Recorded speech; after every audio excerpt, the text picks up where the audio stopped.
some founders think, oh, the valuation caps, they don't matter that much, whatever. I'm here to tell you, they are setting benchmarks for that next round. They are pushing the eventual valuation of your company a little bit higher. And the dilution doesn't even include the option pool, which is another thing you have to discuss with those new investors. So I love safes as a great way to get your first capital into the business. I think we are radically overusing them, and companies are just avoiding price rounds for much longer than they should. And it's kind of easy to kick the can down the road and do a little bit more on safes, but it doesn't actually make you a more effective, more viable target for a future round.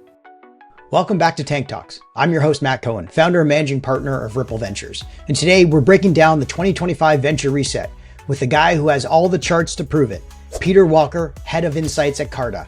Peter is the brains behind Carta's widely read market reports, and he's been on the front lines of the startup and venture fund world for years. In this episode, we dig into all things data, trends, and overall startup insights. We cover things like why down rounds have become the norm for later stage startups and what that means for founders negotiating rounds today.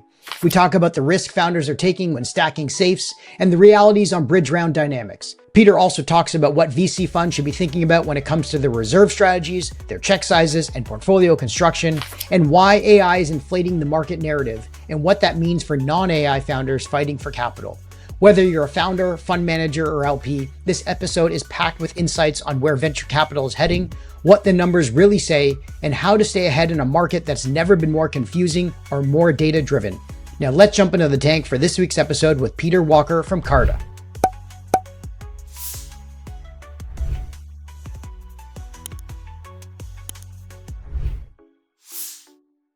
Thanks for joining us in the tank today, Peter.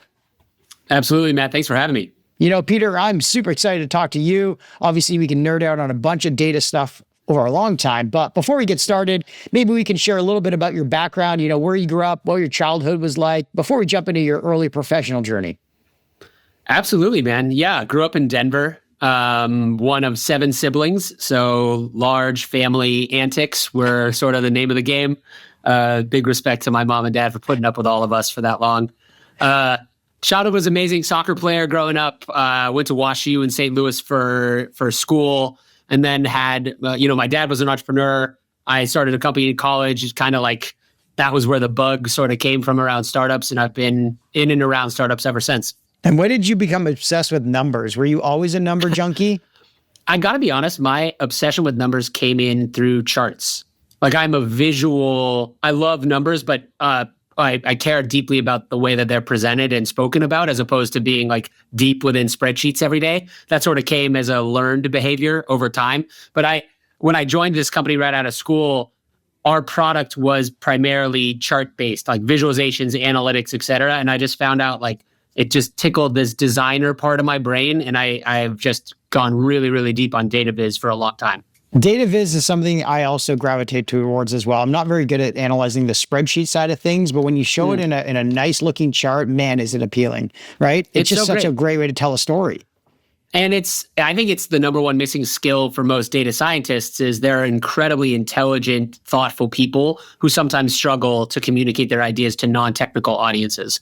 And that bridge is where charting really makes this all the more impactful. Well, before we get into the amazing stuff you're doing at Carta on the insight side, I thought something that was pretty unique in your profile was something you did on the COVID tracking project at the Atlantic. It was a part-time gig, obviously. You were only there for about a year during the height of COVID. But tell us about your sort of work there on the data viz side, and how did that opportunity come about?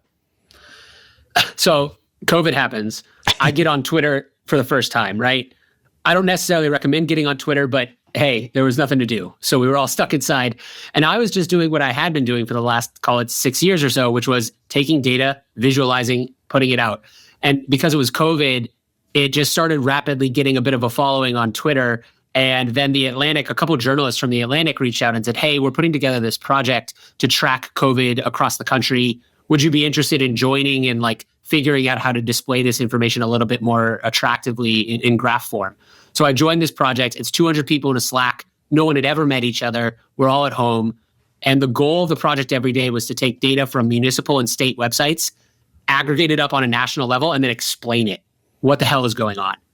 And it was just an incredible group of people who are so dedicated to the idea of clarity and honesty in data and transmitting all these messages to a broad public audience in a way that we didn't try to downplay how scary things were, but we also don't want to overplay the fear. And we wanted to speak to you in a way that you could understand. The big problem with, say, this is CDC and all these kind of reports is they were talking as though everyone understood science very deeply, and they didn't understand how to talk on social. And so that's where we thought we could be helpful in this project. So it was a year. We were all, the other amazing thing about this project was it was explicitly set up to shut down. We weren't going to be one of those non-governmental organizations that's like, oh, the crisis has passed, but we still want to get funding and grants and all that. As soon as we thought the government was doing a pretty good job of this, we were going to shut down. And I love that orientation of like filling a need for a moment.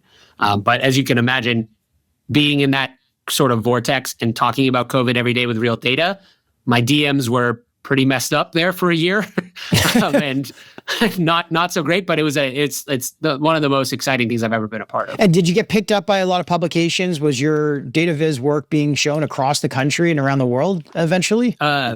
Literally thousands of times. Wall Street Journal, New York Times, The Atlantic, of course, itself. We were on CNBC and other news programs like weekly, effectively with charts. Like it was must have been pretty cool for you. High impact.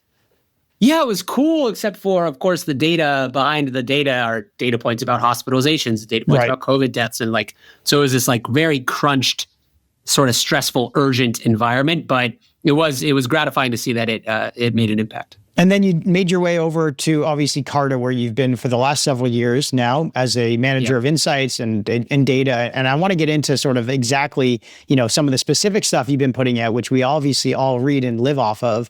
But tell me about the evolution of that role and how it's become so meaningful a part of Carta's overall business model.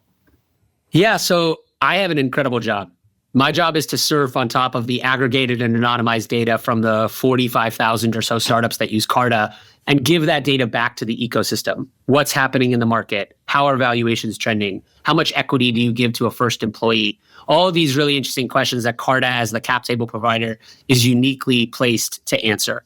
And the idea behind that is, look, in a marketing world that is getting really, really crowded and everyone's shouting and it's very difficult to get attention, what's one way that you can be on top of your prospect and customers' minds is educate about the market that they live in.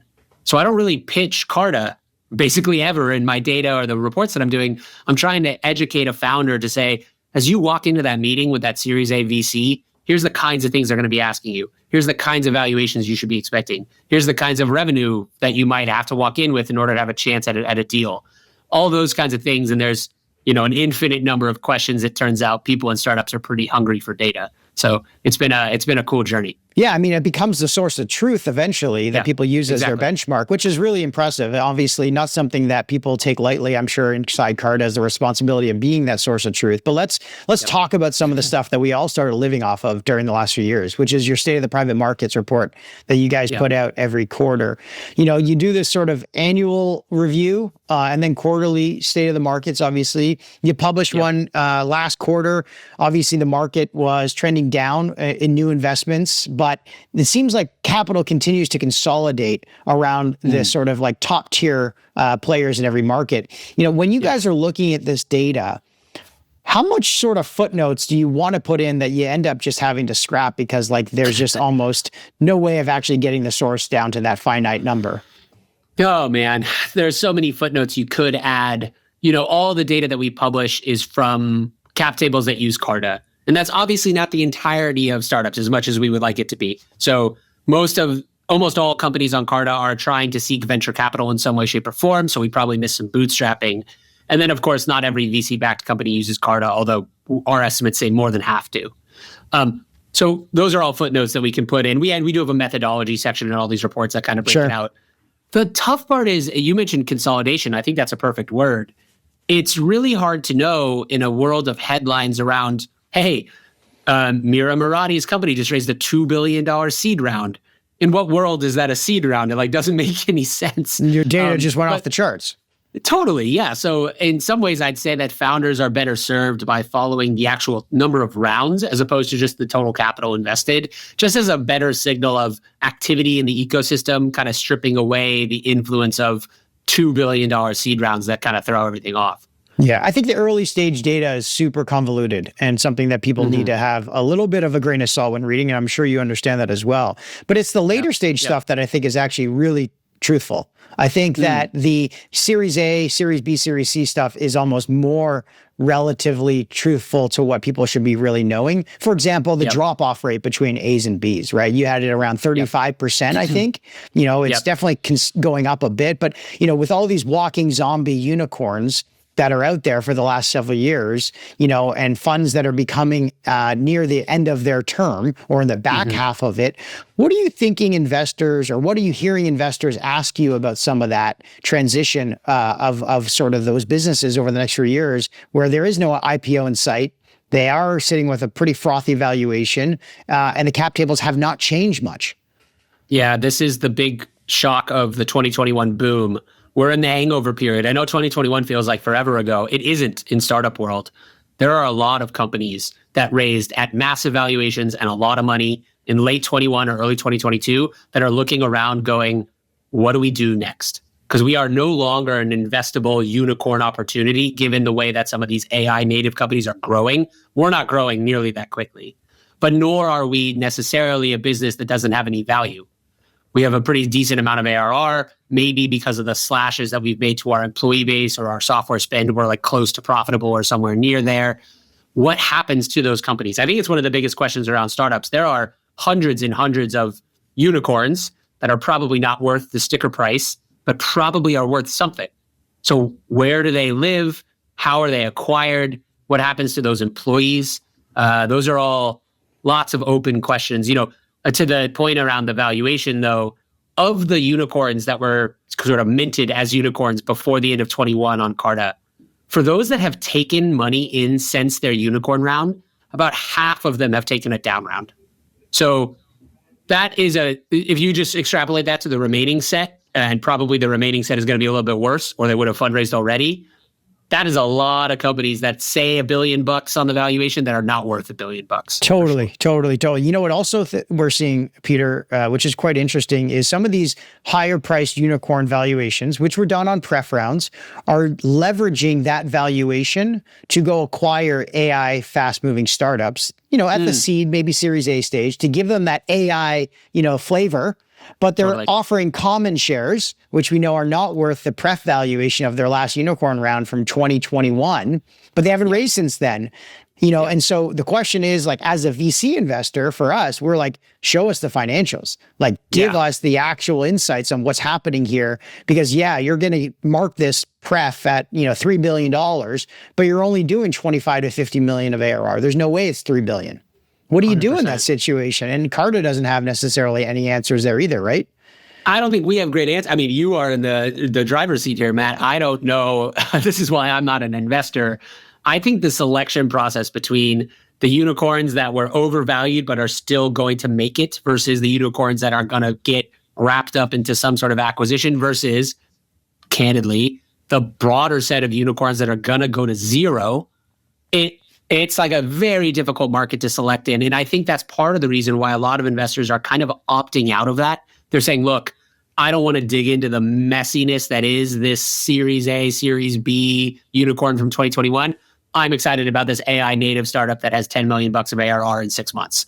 And that's where I'm spending my time and effort. Yeah. And it's part of the reason why some of these hot AI rounds seem to be, fought over very competitively. And then if you look at the biggest AI companies, they have the entire tier one ecosystem of VCs on their cap table.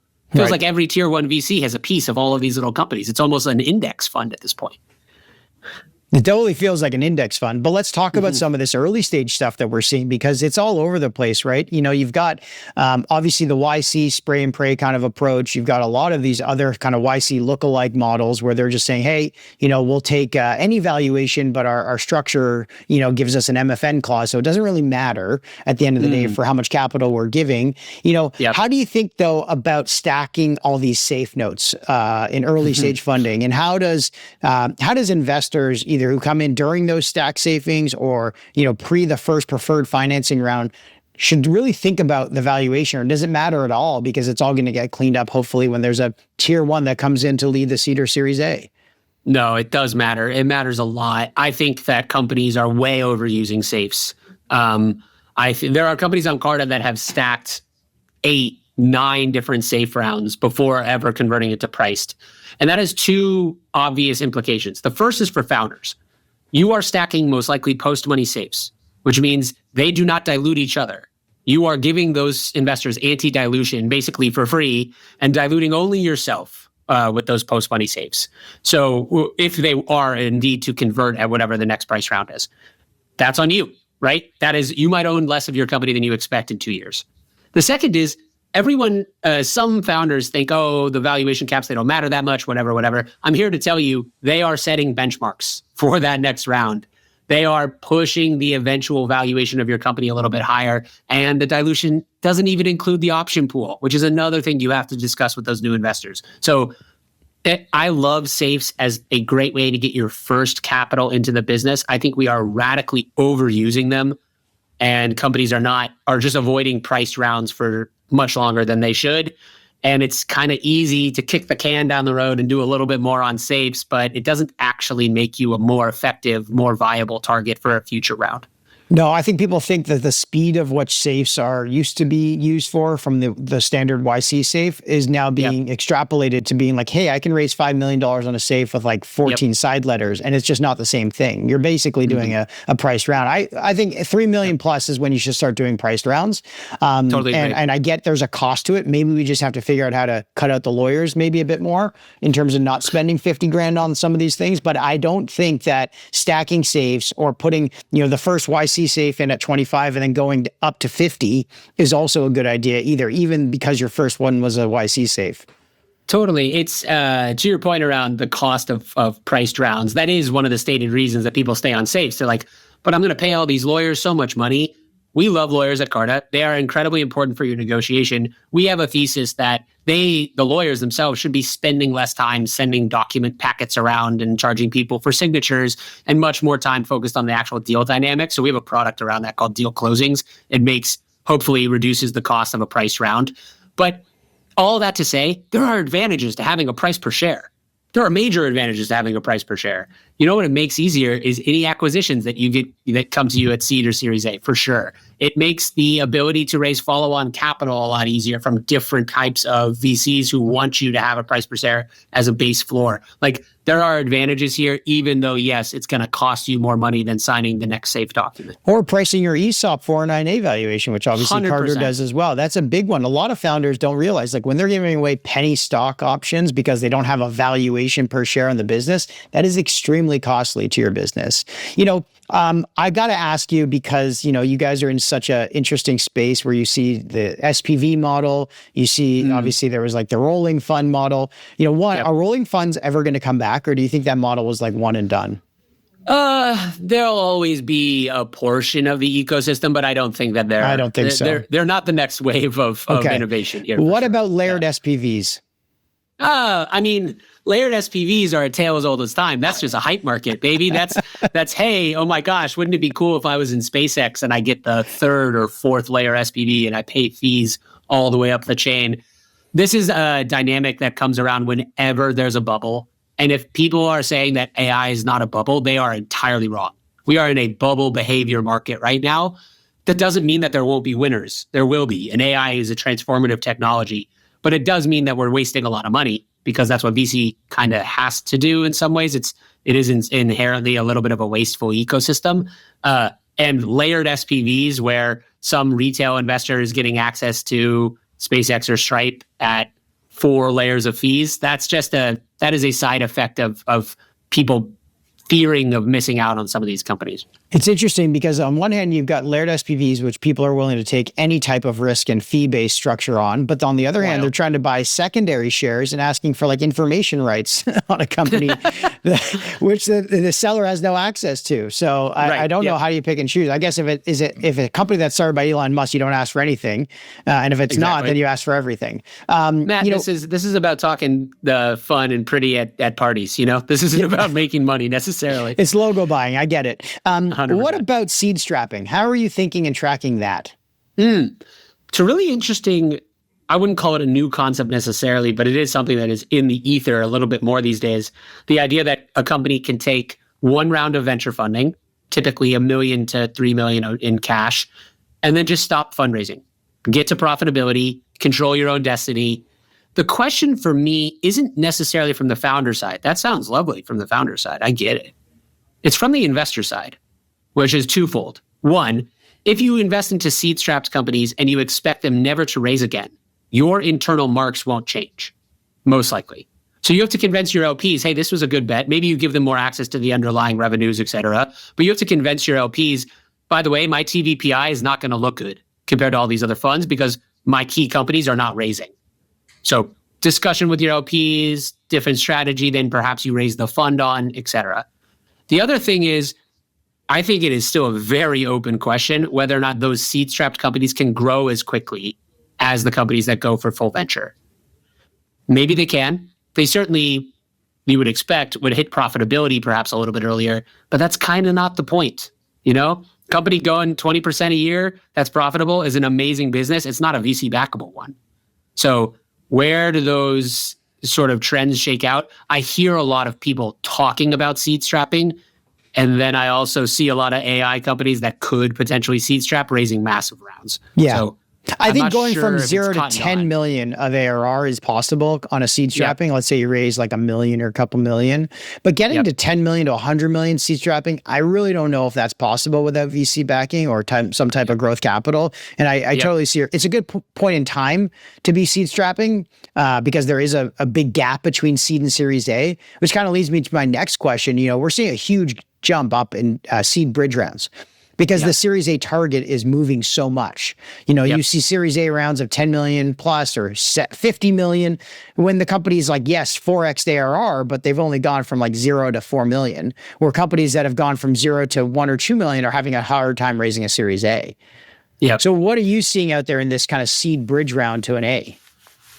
I think that there are two different dynamics happening, and they're spoken about very differently. So there are some seed bridges, and by the way, there are a ton of seed bridges happening right now on preferred equity, on convertible notes, on safes, like any sorts of financing. Liquidation preferences, kind of multipliers too? Lots of stuff. Yeah. On the one hand, there are companies that are so exciting to venture investors that they cannot wait to give them more money, and they want to preempt the A round investors because they're just like, wow, I'd love to own more of those. So that's called preemption, again, being spoken about a lot. And then there's the other side, which is a defensive bridge, which is this company didn't do as well as we expected, but I still believe in this founder, and I want to give them a little bit more cash to see if they can make it out. Candidly, VCs are doing too many of the latter. They're not being honest with themselves about the potential of this company. Most of the time, if a company missed projections that badly, they're not worth reinvesting into in a bridge. Our data is pretty clear about that. Now, I understand why more VCs would do it. This is a people business. Maybe there is less of a sunk cost fallacy and there's more like hard financial data proving, hey, if we give this company $500K and we've already given them 1.5, that's still a good bet, even on the lower percentage chance it works out. To me, there's a lot of investors who are kind of lying to themselves a little bit. Good money after bad, kind of holding up your marks, you know, reserves versus deserves kind of thinking. I mean, you said the thing, holding up your marks, right? Like, oh, if I'm out fundraising, I do not need this company to get written off right now. I actually need it to stay where it is so that I can finish my fundraise. A lot of those mixed dynamics happening. Totally. And I don't know if LPs are figuring it out as fast as they should, but it definitely feels that way. I mean, you put out your VC fund report showing how kind of the benchmarks for funds of IRR, DPI, TVPI across the 2,000 funds you have, they are showing a decline in median IRR for the vintages of 2020 and earlier. You know, given that we're at 2025, almost, you know, over halfway through. So that means those funds are nearing the end of their life, at least the first 10 years. You know, how are those funds being treated going to market now when their IRRs are below the median? They're being disregarded. Let's call a spade a spade. Like, it is a very difficult market to fundraise in if your fund one was in 2021. You're probably thinking, okay, it's time for me to fundraise. It's been 4 years. Like, we got to get back out there, and the marks are probably not there, and your relationships with those LPs are tough, and those LPs themselves are probably thinking, I am overcommitted to the venture asset class in many cases, and I'm going to pull back just naturally because I haven't seen as many distributions as I expected. So all of that is sort of in a swirl, and that's where you get all these charts from PitchBook and other places that say 70% of VC capital went to 9 funds, et cetera, because it's just going to be becoming a more concentrated market. I have a little bit of a spicy take on that, which is those charts are fun and they spark a lot of conversation, but realistically, emerging managers didn't really have a chance to access that capital anyways. It's not like they missed out or had a bad pitch. They were never in the room to get that $100 million investment from the Saudi sovereign wealth fund. So in some ways, I think it's a little bit comparing apples to oranges, but I get why people are annoyed by it.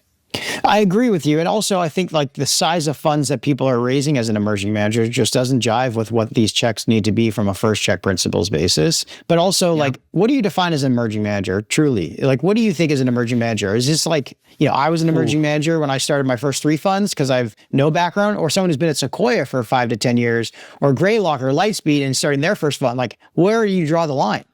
Totally. It's to us, it would probably be like funds 1 through fund 3. And then by fund 4, you are a firm. But that totally does not take into account your very good point of, does the chemistry folks spinning off from Andreessen, do they count as an emerging manager, or do they have so many great LP relationships that we should be treating them a different way? I do think that there's something to compare across fund sizes, right? If you have a $50 million fund, you are by default in competition with other $50 million funds because you're probably investing in the same check size, same kind of founders, et cetera. Yeah. But the type of the type of GP, their background certainly matters. It's a little more difficult to suss that out. Yeah, I would say like our good friend Vili Ilchev is like not an emerging manager, right? First $150 million fund, but he's been managing capital for 20 years. Yep. Yeah. So totally. I think you got to kind of draw the line. But, how are LPs looking at these metrics and sort of evaluating the market as we sit today? Because from our perspective, it never feels like a better time to be investing at the early stage with the depreciation of the cost of building companies continuing to race towards zero. The speed at which these companies are growing has never been faster. And the access to the new founders is not necessarily going to the first calls at Sequoia all the time. That last point is the key point. LPs are looking for people who can prove differentiated access to this new class of founders. I think full stop, especially those that have dedicated emerging manager programs. Now, I will say, when we talk to big LPs, the first thing they say is, look, we are reserving 70 to 80% of our commitments for those tier 1 funds. We do not, one, because we do not want to be managing hundreds of emerging manager relationships. It just doesn't make sense from a staffing perspective on our side. And 2, because candidly, there are a hell of a lot of emerging managers, and we know we got to be basically top decile for this to work. And we don't trust, they're being a little bit humble, I think, in my case, or in their case, to say, we don't know if our manager selection is as good as it needs to be in order to make that money work. So we're just going to give money to the big funds, and we know it's not going to do a 4X, but hey, we're going to probably keep a hold of our principal, and we get to talk at parties about being in all the big companies. Right. But they are looking for differentiated access to new classes of founders. And I think a lot of GPs are finding what a lot of founders found out, which is you better be very serious about what your differentiation is, because LPs are hearing a lot of the same pitch. I think so. I think also people are gravitating towards these large single purpose vehicle direct investments. So talk to me for a second about what you're seeing there, because we're seeing these massive rounds being put together like 6 months after the last round. We saw the Anthropics, you see the OpenAIs, you see the employee tenders, you see whatever, pick your growth deal. But these are not direct fund investments, correct? No, I mean, they can be warehoused in different sorts of vehicles. So some of them might be direct fund investments. Some of them might be in a special opportunity fund or SPV that's spun up for this specific purpose. A lot of financial shenanigans, or maybe not shenanigans, but a lot of different financial structures. Engineering. That can, indeed, that's a better word. You touched on a really interesting point, though, that this world of employee tenders or big late stage tenders and secondary liquidity at the very late pre-IPO stage, I think this is one of the most interesting parts of venture that's probably here to stay. Agreed. I don't imagine a world in which we go back to 8 years then IPO And if a company is going to stay private for 14 years, there need be opportunities to exit and have some liquidity, especially for smaller funds and early employees along that 15-year journey. So in some ways, I think while it's fits and starts, this might portend the beginnings of a more liquid secondary market, which probably would be helpful for a lot of people across venture. Yeah, we're not going to go there right now, obviously, because you guys have some ideas about secondaries. But I think the whole idea around secondary tenders is a much better model for a secondary market rather than a marketplace for secondaries. Yeah, I agree. And the reason is twofold. One, on the founder side, founders in the private markets are private for many reasons, one of which is they want to set the price of their shares. They do not want a ton of different marks trading around for a price of private shares. That's not how that works. It's not useful for them. And they, of course, want to control who's on their cap table. It matters to them who their investors are. So this idea that there's going to be one day a way where you can buy and sell Series A startup stock the way you can buy and sell NVIDIA is just, it's not going to happen that way. I personally think that Carta or somebody else can create a secondary tender marketplace that is controlled by the companies, facilitated through a cap table provider, but has complete visibility for the company on both sides.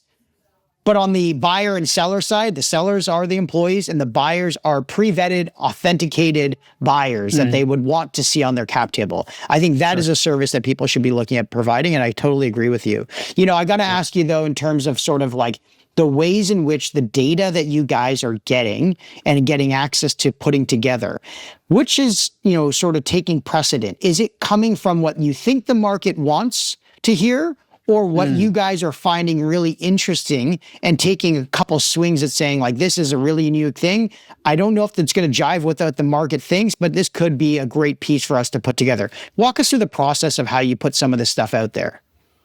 It's definitely a mix. I mean, the other factor is, of course, what are we building at Carta? What are we doing internally that deserves to be spoken about, and like the content strategy in relation to the product strategy. But in general, I think one of the amazing parts about my role is I just get so much feedback from the market about the things that, smart and thoughtful investors like yourselves are thinking about. What are the questions that are keeping you up at night? So one of the things that is mostly, we're building a report internally right now on founder secondaries, because we're hearing all over the place around founders being more open and investors being more open to secondaries at earlier stages. How does that work? What percent of the company is being sold? Blah, blah, who are the buyers? Those kinds of bubbling conversations in the ecosystem, once that bubble hits a certain level of heat, it's very obvious to my team to be like, okay, if we have data on this, now is the time. And that's it, just kind of having your ear to the ground in the market. It's an awesome part of my job. I get to listen to conversation and try to add evidence to it when we can. It's pretty fantastic. Yeah, I'll be submitting a bunch of DMs after this. But tell me, I'm open to questions. LP secondaries. What are your thoughts on that data set? Like, do you see enough to know what's really going on? We heard of an interesting strategy where it was a firm, I think it's called Pinecrest or Pine Grove. They got backed by Sequoia and Brookfield, and they're doing secondary buys into funds with a loan with a PIK on it and a percentage of the carry. That is interesting. I am in the anecdata stage on LP secondaries. I don't have this great database that I can go dig into. We are hearing more about it. It seems to be a bigger thing. To be honest, though, and this is something with the whole secondary market that I think is a little bit underplayed, power law exists in secondaries the way it exists everywhere else, and so much of the activity is driven by so few names. So even within LP stakes, I'd imagine many of those laws still apply, where there's a whole lot of talk and the actual deals are thinner than you might expect given the level of conversation. Wait a second. You think power law still plays into LP secondaries? Hell yeah, man. Totally. That's phenomenal if that actually is real, because that means you're buying it at a 50% discount, maybe. And maybe. you time the breakout before it's a breakout, basically.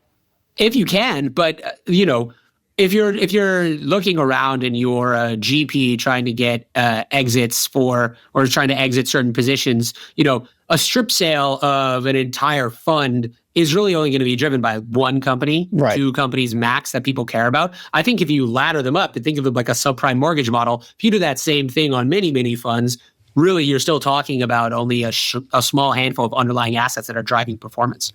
Yeah, that's absolutely true. How are you seeing ways in which AI is affecting the ways in which firms operate in terms of their overall, team and platform strategies? We have our own Ripple operating system we've been building internally. A lot of firms are doing this. Are you seeing a lot of that take over some of the heavy lifting that used to go on at venture funds? I think venture funds, very akin to their underlying startups, are examining team size very closely. So in a world in which, it used to be a mark of honor to have a massive platform team, not seeing many of the new funds that are started executing on that strategy at all. They are automating where possible on the sourcing side, on the deal memo side, on the, et cetera, et cetera. I know of one fund whose explicit goal is to say, I want to be involved in the yes or no decision and none of the rest of the fund at all. I just want to have AI agents take care of that for me. Now, Mark Andreessen says VC will be the last job to be automated by AI. We'll see if he's right about that. But in general, I think that many fund managers are exploring the ways they need to have this, be a better part of their ecosystem and their thinking. Yeah, and same thing with obviously, the teams that startups are trying to build more efficiently, right? You put out a compensation report, that gives a lot of insights on how companies are prioritizing efficiency with lean teams and AI and extending their runways. Talk to me about some of the interesting data that you're seeing in that. It used to be cool to say you're doing like, 200K in revenue per head. Now companies are trying to get to like 500K, $1 million per head. Yep. I think $1 million per head is the thing that people want to talk about, which is wild. Crazy. The team size stuff is very obvious. If you raised the Series A round in 2022, you probably had between 20 and 25 full-time equity holding employees. Now that's 15, or it was 15 at the end of last year. Now in the middle of 2025, it's probably more like 12 or 13. That is a massive shift. And with it come a lot of questions. One, okay, if you're hiring fewer people, where is the money going? Because the rounds haven't gotten smaller. Distribution, compute, other places. And second, and I think the bigger question around the broader ecosystem is, will the trend continue? And if it does continue, what does that mean for startup employment in general? Are the massive late stage companies of tomorrow going to have 50 to 60 to 70% less headcount than the massive late stage firms of today? If so, startup employment is going to go down and go down pretty drastically. And that's good on an individual firm basis, but it kind of makes me wonder what those people will do, to be honest. Yeah, it's absolutely true. I think, the cost of engineering just continues to go down and therefore you don't need as much resources. But it seems like they're raising as much capital, if not more, though, with smaller teams. Capital. So that you're just saying they're kind of, they're holding out until they really know where to put the money to work, or they may never put it to work at all. I think there's probably, if we looked across the ecosystem, some startups with really flush bank accounts that are not really sure what they're going to do with that cash. And that, to me, is an interesting model. I mean, maybe it's useful in that you are preserving optionality. If there's another COVID, you're not going to go out of business. That makes sense. Maybe it's just to get different logos on your cap table. I mean, part of the reason you raise venture funding is to attract the best engineers. Maybe that's a part of it. I honestly don't know where all of that cash is going. Maybe I have an idea. It's going to compute. I think it's not going to compute. I think it's going to wait for strategic acquisition opportunities that need enough cash to clear the pref stack.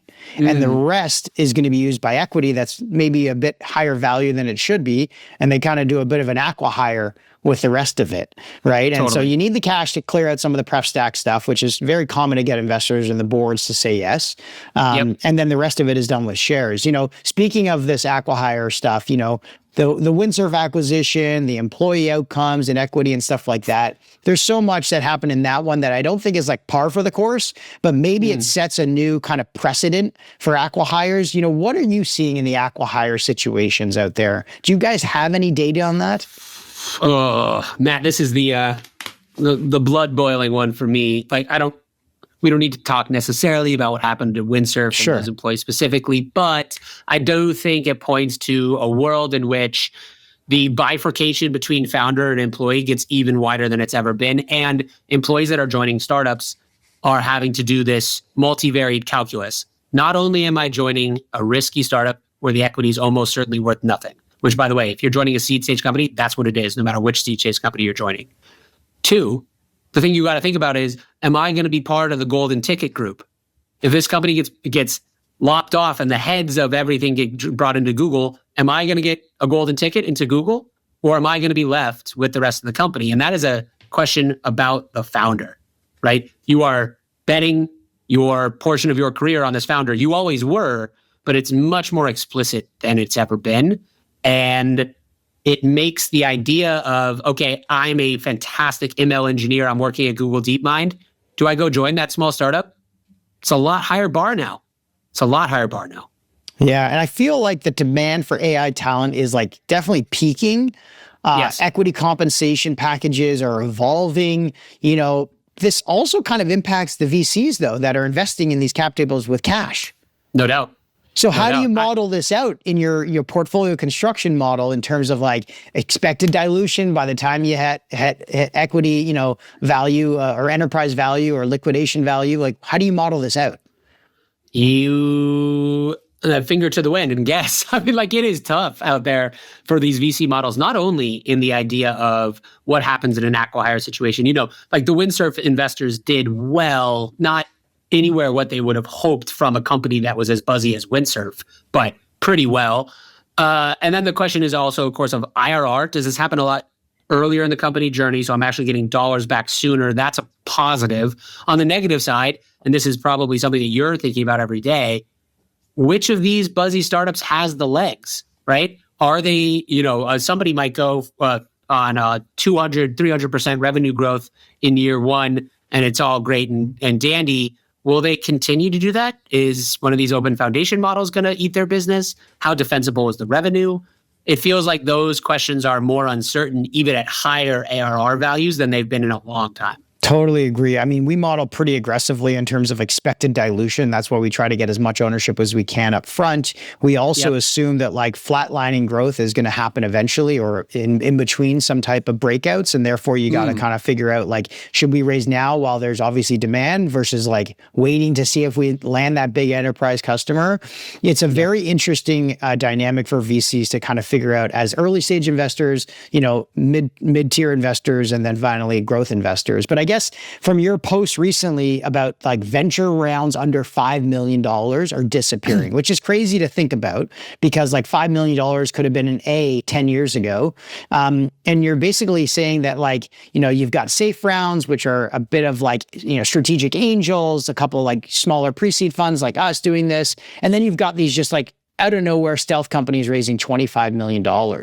For early stage VCs like us and for founders, how do you think founders should think about which option makes best sense for them? Because let's face it, a $25 million coming out of stealth round is nice and flashy, but it comes with a lot of expectations. It comes with incredibly high expectations. And I think that many founders would say, I kind of already know which camp I'm in because I'm either legible or I'm not legible. And this is, I think, the biggest distinction when you are an early stage founder. Legibility to venture investors can be driven by many different things, right? Where you went to school, what you worked on before. Are you an AI engineer that spun out of a research lab? Are you a prior exited founder with a lot of wonderful companies under your belt? That's legible. If you're illegible, meaning you're a really smart person, but you don't have all these stamps, and therefore you have to prove yourself every time and you're not in network, raising a $25 million round out the gate, probably not in the cards for you. The real question is, will many of those legible founders turn down money from mega funds? To date, haven't seen it happen very often. The allure of that cash is really strong. So it means for early stage investors like yourself who play in both spaces, right? How do you judge or ascertain where you're going to spend more time with the consensus founders or the non-consensus founders? I think that's, again, a major, major thing that many, many VCs are thinking about at the moment. I personally think that you need to have, like you define, like a barbell approach, a bit of a mix between the two. You have to have exposure to those types of labeled founders in the right hotbeds like the Bay Area, but you also have to go for the underdog, sort of lower entry price, higher ownership, more capital efficient kind of stories as well, just to offset the obvious high risk return kind of profile that you can get from those ones, but may have a ton of signal risk if those, sequoias don't lead the next round as well, and they're just left for dead. Signaling risk is real, right? And signaling risk is maybe more real than it's been in a long time now, given the fact that so many of the mega funds play at seed in a way that they didn't before. So option call is maybe a little strong, but you are a part of a Sequoia bet portfolio. And if you don't work out, it's okay, because Sequoia is in the biggest seed rounds and all the biggest A rounds. So it is a choice. Choosing your investor has never been more important for the founder. Yeah. Last thing I'll ask you before we jump into the fast favorites, during COVID, we saw a lot of big rounds being raised and companies just sitting on the cash almost and not doing anything. Do you think in this AI bubble that you think, we're in right now, which I tend to agree with, that founders are stockpiling some of this cash for no known reasons at all? And investors are just going to have no choice but to sit idly by because they can't really demand return to capital? Yes. If you are in the hot and in-demand category, I think that is some of that behavior going on. Again, the barbell applies across this whole ecosystem, though. So if you are not in that hot and demand category, good luck trying to warehouse some cash. You're probably scrapping for every bit you can get. I am interested to see where this money actually outflows to. Is it that the major winners from startup boom at the moment are NVIDIA and AWS and the foundation models? Could be. It really strikes me as like this interim in-between moment to see, okay, when we kind of come back to whatever normal looks like in a year, will those round sizes decrease because people need less capital, or will people find more uses for the capital they've raised? My instinct is the latter. We seem to be in no shortage of figuring out ways to spend money. Yeah, absolutely not. Okay, fine. One more last question I got to ask you. Looking back 5 years from now, 2030, we're sitting here having the same conversation. One, what do you think the largest or most valuable private tech company will be? And two, where do you think the venture capital industry will be in general as a asset class as its own? I mean, the trite answer is the largest private company in 5 years will be OpenAI. I think that's, unless there is another revolution beyond the one that we are experiencing in the next 5 years, I'd be hard pressed to bet against them if they're already worth. And that's assuming they're $1 trillion plus private company still not being public. I don't think they're going to go public. Okay. I think the easiest bet is to say SpaceX is not going to go public. So maybe it's between the two of them, because they don't want to. They really don't want to. They really don't need to. I mean, it is absolutely wild that you can get to those valuation numbers in the private market. Like it's absolutely absurd in some ways. So that's maybe my first guess. In terms of where we are, look, there's a lot of capital committed to venture as an asset class, but returns to venture as an asset class are probably going to continue to go down as more capital is increasingly available to it. Alpha is being chased out of the asset class generally. Maybe that means there's fewer funds. I bet probably in 5 years, fewer VCs, but it's still a healthy amount of capital committed here. And maybe there's, I think in a positive, maybe optimistic sense, is there's a growing cohort of startups that have interacted with venture in more minor ways or figured out that seed strapping one round, whatever model. And the LPs are like interested in this as a new portion of their alts ecosystem as opposed to full venture. So we started to get a bifurcation between full venture and half venture, quarter venture, or whatever we want to call it. Yeah, it's like venture becomes what maybe private equity had become, hedge funds had become with index funds. Maybe venture becomes like the search fund model, right? Yep. Where it's like a little bit more niche-y, more kind of like back to basics of finding like your pool and sticking with it every 5 years or something. That's awesome. Well, I could talk to you forever, Peter, but I'm not going to do that to you. So I'm going to jump into the fast favorites. So first off, your favorite podcast. Currently, it's the Bill Simmons podcast. I listen to a ton of sports podcasts. No, for sure. Still, what's your favorite topic that he covers usually? To be honest, I'm a big Broncos fan, Denver Okay. Broncos. So whenever we get back into NFL season, we're starting to do preseason right now. That's good stuff. That's good stuff. Next is your favorite newsletter or blog? Stratechery, for sure. Always Ben Thompson, the GOAT. You have to read him if you're in tech. Absolutely. Favorite tech gadget? I love my like really cool and unnecessarily expensive tea kettle. I think it's called, what is it called? It's either like Simple or something, but it's like really easy and great. And I just have been using it every day. So that's been awesome. A daily tech gadget gets its value for sure. Next is your favorite new trend. New trend. My least favorite. Can I go least favorite? Sure. Instead of most favorite. All right. My least favorite new trend is all of the like TikTokification of VC content. Like, I think I'd rather read an essay from VCs than listen to them like do TikTok videos. So like more writing, please, from the Okay. venture Well, we community. can turn this podcast into a written essay. No problem. It won't be TikTok. That's for sure, though. Next is your appreciate it. favorite book. So many favorite books, but the one I keep coming back to is Ender's Game. Really love Ender's Game. Great book. And last but not least is your favorite life lesson. Be kind to people because you never know when you're going to cross paths with them again. Yeah, absolutely love that one. Well, thanks so much for joining us in the tank today with Head of Insights at Carta, Peter Walker. Thank you, Matt.